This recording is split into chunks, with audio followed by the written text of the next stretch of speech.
Pakistani cricketer तो मानो big bash league में इंसल्ट करवाने ही गए हों। एक के बाद एक ऐसे इंसिडेंट सामने आ रहे हैं जो उनके बड़े बड़े सुपरस्टार की इंसल्ट देखने को मिल रही है। आज की टाइम पर आज की क्रिकेट में अगर आपको पाकिस्तानी क्रिकेट में से तीन बड़े खिलाड़ियों का नाम लेना हो तो आप किन का नाम लोगे? एक तो आप prime fast bowler Shaheen Shah Afridi का नाम लोगे, दूसरा आप मोहम्मद रिजवान का नाम लोगे और तीसरा पाकिस्तान के सबसे बड़े सुपरस्टार बाबर आजम का नाम लोगे। तो भैया इन तीनों की बिग बैश लीग में अच्छी तरह से इंसल्ट हो चुकी है। शुरुआत हुई थी शाहीन शाह अफरीदी से। शाहीन शाह अफरीदी जब बॉलिंग करने आते हैं तो उनसे बॉल कंट्रोल नहीं हो रही थी, बॉल बीमर पे बीमर मारी जा रहे थे, जिससे अंपायर ने उनको बॉलिंग से हटा दिया, मतलब उनको अपना स्पेल रोकना पड़ा। यहां से शुरुआत हुई थी पाकिस्तानी प्राइम फास्ट बॉलर की इंसल्ट से।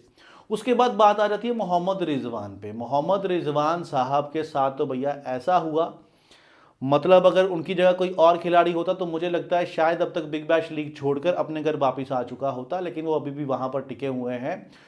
मतलब एक कंट्री का सुपरस्टार खिलाड़ी और उसको कोई खिलाड़ी बाहर से कह रहा है कि भैया बाहर आ जाओ, आपसे नहीं खेला जा रहा, आपके बस की बात नहीं है, और उनको लिटरली खुद बोल कर रिटायर्ड आउट करवाकर वापस पवेलियन भेज दिया गया। मतलब ये हालत है सुपरस्टार खिलाड़ियों का। उसके बाद नंबर आता है बाबर आजम का। मोहम्मद रिजवान का थोड़ा सा रोला अभी थमा ही था, थोड़ी सी शांति हुई थी कि बाबर आजम का मुद्दा उठ गया। अब हुआ क्या कि मैच चल रहा था, स्टीव स्मिथ और बाबर आजम दोनों बल्लेबाजी कर रहे थे, अच्छी बल्लेबाजी कर रहे थे, 190 का स्कोर चेस करना था, अच्छी पार्टनरशिप हो रही थी, बाउंड्रीज आ रही थी। लेकिन एक इंसिडेंट ऐसा हुआ, आखिरी बॉल थी, बाबर आजम सिंगल के लिए खेलते हैं और स्टीव स्मिथ सिंगल लेने से मना कर देते हैं। बाबर आजम को यकीन नहीं हो रहा था कि ये क्या भैया, मुझे सिंगल लेने से मना कर दिया, और ये भी नहीं कोई आखिरी ओवर चल रहे थे या एक दो ओवर ही बचा था और स्टीव स्मिथ चाहते थे कि स्ट्राइक में अपने पास रखूं। अभी ओवर 10 के आसपास ही हुए थे और 10वें ओवर के आसपास ही उन्होंने सिंगल लेने से मना कर दिया और बाबर आजम देखते रह गए। उनको ऐसा फील हो रहा था, उनके चेहरे पर साफ दिख रहा था कि भैया ये क्या हो गया, मेरी इतनी इंसल्ट, मतलब मुझे सिंगल लेने से मना कर दिया। हाँ, कोई बहुत तगड़ा हिटर बल्लेबाज हो वो मुझे मना कर दे तो समझ में भी आता है, लेकिन स्टीव स्मिथ तो मेरे जैसा ही खेलता है, इसका स्ट्राइक रेट तो मेरे जैसा ही है, अपनी कंट्री के T20 फॉर्मेट में ये भी सिलेक्ट नहीं होता, IPL में इसकी सिलेक्शन नहीं होती, तो इसने मेरी इंसल्ट कर दी। मतलब इसका कहना ये है कि मैं इससे भी गया गुजरा हूं। नहीं भैया, तो इस ये इंसल्ट ना बाबर आजम से सच में बर्दाश्त नहीं हो रही थी, लेकिन फिर भी वो जो कहते हैं ना इंसल्ट का कड़वा घूंट वो पीकर वहां पर खड़े रहे, क्रीज में डटे रहे। अब स्टीव स्मिथ आते हैं, स्टीव स्मिथ बल्लेबाजी करते हैं, उसके बाद वो उस ओवर में जब उन्होंने स्ट्राइक नहीं दिया था अगले ओवर में 32 रन बना देते हैं, 4 छक्के मारते हैं, 4 छक्के के साथ साथ उन्होंने 32 रन बनाए। और जब मैच खत्म हुआ और स्टीव स्मिथ से पूछा गया कि भैया आपने बाबर आजम को क्यों सिंगल नहीं दिया, तो उन्होंने कहा कि अगले ओवर में जब मैं स्ट्राइक लेने वाला था तो उस साइड पे जो लेग साइड का एंड है वो छोटा है और मैं उसको स्ट्राइक करना चाहता था और पहली गेंद से स्ट्राइक करना चाहता था। मैं ये नहीं चाहता था कि बाबर आजम एक दो गेंद खेल लें उसके बाद मुझे स्ट्राइक मिले और मुझे कम अपॉर्चुनिटी मिले इस ओवर को बड़ा बनाने की। ठीक है, उनकी जैसी सोच थी, उन्होंने अपनी सोच के हिसाब से परफॉर्म किया, लेकिन उन्होंने ये भी माना कि मुझे लगता है शायद मैंने बाबर आजम को हर्ट कर दिया, क्योंकि जब बाबर आजम अगले ओवर में फिर स्ट्राइक पर आते हैं तो उनका गुस्सा साफ दिखाई दे रहा था और गुस्से गुस्से में वो आउट होकर चले जाते हैं, क्लीन बोल्ड हो जाते हैं। और वो गुस्सा उन्होंने बाहर बाउंड्री रो पर बल्ले को मार कर दिखाया। बहुत रेयर आपने देखा होगा कि बाबर आजम इस तरीके का गुस्सा शो करते हैं, लेकिन उस दिन उन्होंने शो किया क्योंकि उनको पता चल गया था मेरी यहाँ पर बहुत ज़्यादा इंसल्ट हो चुकी है।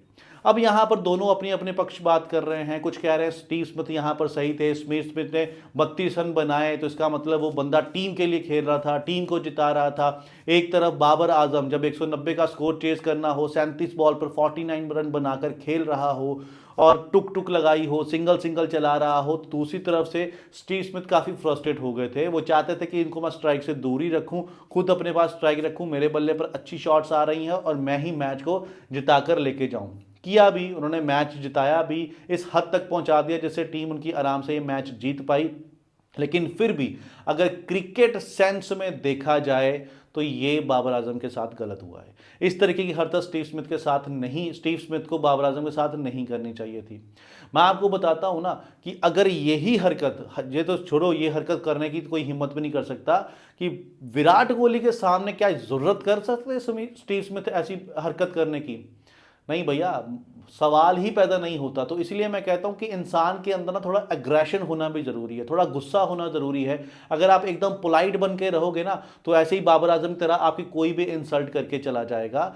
विराट कोहली ने अपना वो अग्रेशन दिखाया हुआ है दुनिया को। उनको पता है कि इस बंदे को अगर उंगली करेंगे ना तो चार बातें सुनने को मिलेंगी, तो इसलिए कोई बंदा उनके सामने उंगली तक नहीं करता। ऐसी ही इमेज बनानी चाहिए, एकदम पोलाइट बन के। आजकल का जो ज़माना है एकदम पोलाइटनेस का नहीं है। हाँ, वो बात अलग है कि टीम पॉइंट ऑफ व्यू से बाबर आजम जो थे वो उस हिसाब से नहीं खेल रहे थे, लेकिन इस तरीके की हरकत फिर भी एक कंट्री के सुपरस्टार खिलाड़ी के साथ बिल्कुल गलत है। और पाकिस्तानी जो क्रिकेटर हैं जैसे बाबर आजम, मोहम्मद रिजवान, इनको वाकई में अगर T20 फॉर्मेट खेलना है तो भैया अपनी गेम को इंप्रूव करना पड़ेगा। इस तरीके की बल्लेबाजी के साथ आजकल की जनरेशन में जिस तरीके की फास्ट क्रिकेट चलती है, लोग पसंद करते हैं पहली बॉल से ही सिक्सेस आए, बाउंड्रीज आए, सर्वाइव करना मुश्किल है। अगर ऐसे खेलते रहोगे तो भैया इंसल्ट करवाते रहोगे। अब आप देख लीजिए, अगर रोहित शर्मा, विराट कोहली को इतना बड़ा खिलाड़ी कहा जाता है, वो इसलिए नहीं कहा जाता कि उन्होंने स्कोर्स बहुत ज़्यादा बना दिए हैं, इसलिए क्योंकि उन्होंने टाइम के हिसाब से अपने आप को चेंज करते रहे हैं। विराट कोहली जब 24 साल की एज में थे, उन्होंने उस टाइम पर अपना पूरी रूटीन चेंज कर दी थी, अपना फिटनेस लेवल चेंज कर दिया था, अपनी गेम खेलने का स्टाइल चेंज कर दिया था। वो T20 खेलते थे, लेकिन T20 में भी वो बहुत आराम से एलिगेंस के साथ सिक्सेस मारते थे। लेकिन बाबर आजम से कभी लगता ही नहीं कि ये बंदा सिक्स भी मार सकता है। हाँ, बाउंड्रीज बड़ी अच्छी मारता है, गैप्स बहुत अच्छे ढूंढता है, लेकिन T20 में उसकी डिमांड नहीं है। इसकी डिमांड ODI में है, टेस्ट में है, वहां पर आप खेलोगे आपको प्रेज मिलेगी। लेकिन T20 के अंदर इस तरह की गेम नहीं चलेगी, आपको अपने आप को इंप्रूव करना ही पड़ेगा। और अगर आप अपने आप को इंप्रूव नहीं कर सकते हो तो भैया मत खेलिए। क्यों जबरदस्ती आप घुसे हुए T20 फॉर्मेट के अंदर, जब आपकी कंट्री ये बात समझ चुकी है, आपका बोर्ड ये बात समझ चुका है कि आप T20 क्रिकेट के लिए नहीं बने हो, उन्होंने आपको अपनी कंट्री की क्रिकेट में नहीं रखा हुआ है, तो फिर आप मत जाइए ऐसी लीग खेलने के लिए, इंसल्ट करवाने के लिए, है ना। यहाँ पर पाकिस्तान की जैसे फ्लैट विकेट्स तो है नहीं, जहाँ पर जाकर आप ओपनर जाके 100 स्कोर बनाते थे T20 के अंदर, अपनी PSL लीग के अंदर। यहाँ पर भैया इसी तरीके से चलेगा। या तो आप कोई स्ट्रॉन्ग स्टेप लेते, वहाँ पर खड़े होते कि नहीं, आप भैया मैदान छोड़कर बाहर आ जाते कि मेरी यहाँ पर इंसल्ट हुई है, या फिर अभी भी बिग बैश लीग छोड़कर वापस आ जाते और कहते कि स्टीव स्मिथ तब जब तक पब्लिकली अपोलोजाइज नहीं करता मैं ये लीग नहीं खेलने वाला। आप लोग वो भी नहीं कर सकते हो।